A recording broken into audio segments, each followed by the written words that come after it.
वयाच्या 6व्या वर्षीपासून भगवान परमात्म्याला जीव घालणं, नवे नवे ताटात देव जेवायचा, पण तरी सुद्धा देवाची ओळख झाली नाही. त्या नामदेवराय ज्या वेळेला आळंदीला आले, ज्या वेळेला पत्र पाठवलं माऊलींनी आपल्या देवाला, देव बाप्पाला म्हणजे विठोबाला, की असं असं आळंदीमध्ये संतांचं संमेलन भरणार आहे आणि तिथं आपल्या या लाडक्या नामदेवास पाठवावं, अशी मागणी ज्या वेळेला केली, त्यांच्या मागणीच्या पत्रावरून देवानं पाठवलं. नामदेव महाराज जात नव्हते, पण तरी पाठवलं, बळजुबरी करून जबरदस्तीनं पाठवलं. आले आळंदीमध्ये.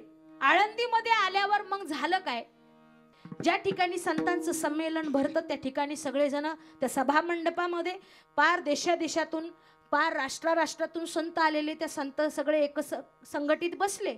एका जेवणाला जसं बसावं तसं पंक्तीमध्ये बसले. ज्येष्ठ संत गोरोबा काका यांच्या हातामध्ये थापटणं नावाची वस्तू दिली. मडकं चेक करण्यासाठी जी वस्तू वापरली जाते तिला थापटणं म्हणतात. हे थापटणं दिलं आणि बसवलं सगळ्यांना. चिंतनाला बसवलं, नाम साधनेला बसवलं आणि सगळ्याच्या टाळूवर या 10व्या दरवाजावर हे थापटणं मारायला सुरुवात केली गोरोबा काकांनी. त्यावेळेला भक्ती कितपर्यंत पोचली ही सुद्धा चेक केली जायची. नामदेवरायांच्या पर्यंत हे आलं. आता त्यांना गुरुच नाही, गुरुचा प्रसाद नाही, गुरुचं तत्व माहित नाही, बसणार काय? सगळ्यांचं चिंतन कसं आहे तसं बसले आणि जेव्हा टाळूवर थापटणं पडलं त्यावेळेला मात्र चक्कर आली, डोळे पांढरे केले, तोंडाला फेस आला, चक्कर आली.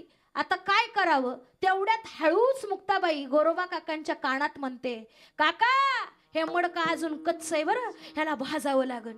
एवढा शब्द ऐकला, मडकं कच्चं भाजावं लागन, तसं धोत्राचा कासरा पकडला आणि पंढरपूर गाठलं.